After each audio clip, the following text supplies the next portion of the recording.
Hello નમસ્કાર વિદ્યાર્થી મિત્રો, આપણી આ યુટ્યુબ ચેનલ પર આપ સર્વનું હાર્દિક સ્વાગત છે। તો વિદ્યાર્થી મિત્રો, તારીખ 1-3-2025ના રોજ લેવામાં આવનાર ધોરણ 5 વિષય ગુજરાતીની એકમ કસોટીનું સંપૂર્ણ પેપર સોલ્યુશન આ વિડીયોની અંદર આપવામાં આવશે। તો આ વિડીયોને અંત સુધી જોવાનું ભૂલતા નહીં।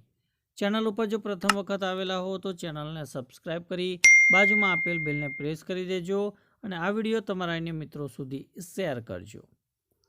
તો પ્રશ્ન નંબર 1 છે કે નીચે આપેલા ફકરો વાંચો અને પ્રશ્નોના ઉત્તર લખો। તો અહીંયા જે એક ફકરો આપેલો છે એ ફકરો વાંચવાનો છે અને ત્યારબાદ તેની નીચે આપેલા દરેક પ્રશ્નોના ઉત્તર તમારે આપવાના છે। તો પહેલો પ્રશ્ન છે કે અભિજીતાની પહેલી વાર્તા અને કવિતાના નામ કહો। તો અભિજીતાની પહેલી વાર્તાનું નામ હાથીની સલાહ અને પહેલી કવિતાનું નામ ખુશાલ દિવસ છે। બીજો પ્રશ્ન કે અભિજીતા કોની પૌત્રી છે। તો અભિજીતા પ્રસિદ્ધ લેખક સ્વર્ગસ્થ મૈથિલી શરણ ગુપ્તની પૌત્રી છે। ત્રીજો પ્રશ્ન અભિજીતા કેટલા વર્ષની ઉંમરે વાંચતા શીખી હશે।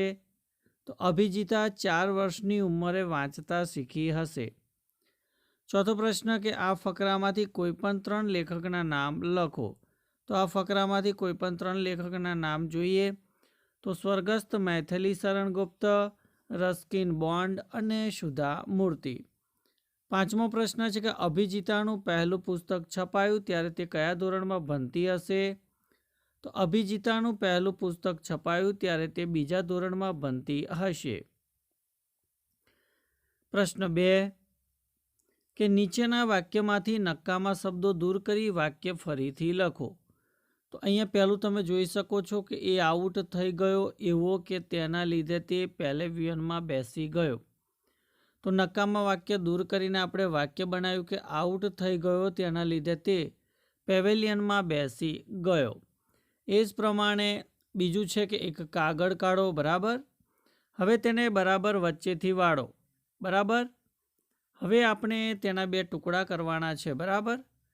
તો આપણે સુધારેલું વાક્ય જોઈએ તો એક કાગળ કાઢો, તેને બરાબર વચ્ચેથી વાળો, હવે તેના 2 ટુકડા કરવાના છે, બરાબર।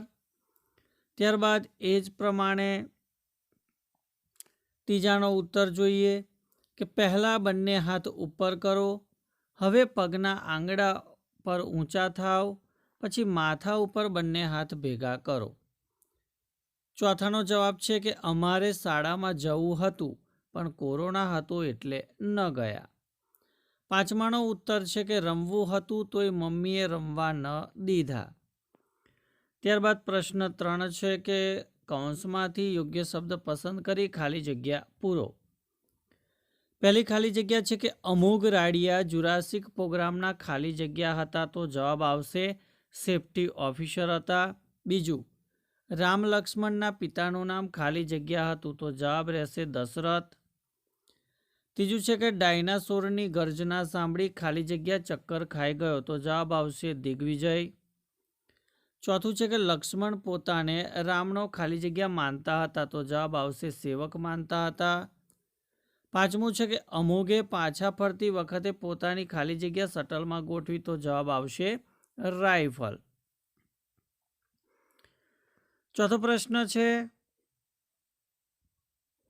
કે નીચેના વિધાન ખરા છે કે ખોટા તે જણાવો। એમાં પહેલું વિધાન છે કે દિગ્વિજય અને 3 અધિકારીઓ ઈસવીસન 2094માંથી જુરાસિક યુગમાં ગયા હતા, તો આ વિધાન સાચું છે। બીજું વિધાન, શૂર્પણખા લક્ષ્મણ સાથે લગ્ન કરવા માટે નોકરાની બનવા પણ તૈયાર હતી, તો આ વિધાન ખોટું છે।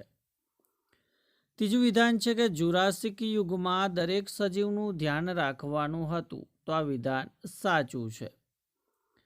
ચોથું વિધાન છે કે રામ લક્ષ્મણના કુલગુરુ વિશ્વામિત્રજી હતા, તો આ વિધાન ખોટું છે। ત્યારબાદ TS1 યાન ઉડતાની 3 મિનિટ પછી સુપર ફોટોન સ્પીડથી ઉડતું હતું, તો આ વિધાન સાચું છે। ત્યારબાદ પ્રશ્ન 5b કે આપેલા શબ્દોનો ઉપયોગ કરીને વાક્ય બનાવો। એમાં પહેલું શબ્દ છે બિલ્લુ, ધનુષ। વાક્ય છે કે મારો ભિલ્લુ ક્રિસ ધનુષ ચલાવવામાં પાવરધો છે. બીજું છે અનુજ પરાક્રમી. અનુજ તેના વર્ગમાં સૌથી વધુ પરાક્રમી વિદ્યાર્થી છે. પ્રશ્ન 5બ કે યોગ્ય રીતનો ઉપયોગ કરીને વાક્ય બનાવવાનું છે. જેમ કે રમ, અણ, સત, જડ, નચ, બટ અને હત. તો યોગ્ય રીતનો ઉપયોગ કરીને વાક્ય બનાવીએ તો રામ અને સીતા ઝાડ નીચે બેઠા હતા. બીજું છે રક્ષસન રમ અથવ લક્ષ્મણ સથ પર્ણવ હત.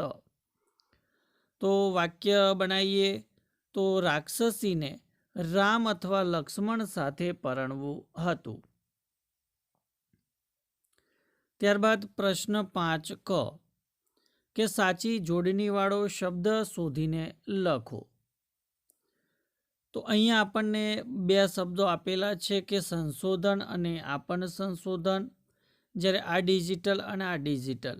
તો વિદ્યાર્થી મિત્રો અહીંયા જે બીજા નંબરનો જે શબ્દ છે સંશોધન એ જોડણીની દ્રષ્ટિએ સાચો છે, એટલે એ આપણો જવાબ રહેશે.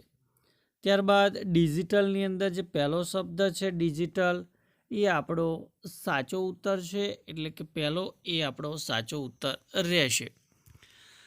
તો વિદ્યાર્થી મિત્રો આ હતું ધોરણ 5ની અંદર ગુજરાતી વિષયનું જે એકમ કસોટીનું પેપર છે એનું સંપૂર્ણ સોલ્યુશન તમને આ વિડીયોની અંદર આપવામાં આવ્યો. તો આ વિડીયો તમને ચોક્કસથી ગમ્યો જ હશે. તો વિડીયોને સૌપ્રથમ લાઈક કરી દેજો. આ વિડીયોની લિંકને તમારા અન્ય મિત્રો સુધી અવશ્ય શેર કરજો. અને જો ચેનલ ઉપર પ્રથમ વખત આવેલા હો તો ચેનલને સબસ્ક્રાઈબ કરી બાજુમાં આપેલ બેલને પણ પ્રેસ કરવાનું ભૂલતા નહીં, જેથી આવનાર તમામે તમામ નવા વિડીયોની નોટિફિકેશન છે એ સૌપ્રથમ તમારા સુધી પહોંચતી રહે. તો મિત્રો ધોરણ 5 વિષય ગુજરાતી અને એકમ કસોટી આધારિત જે પેપર એનું સંપૂર્ણ સોલ્યુશન આપણે આ વિડીયોની અંદર નિહાળ્યું.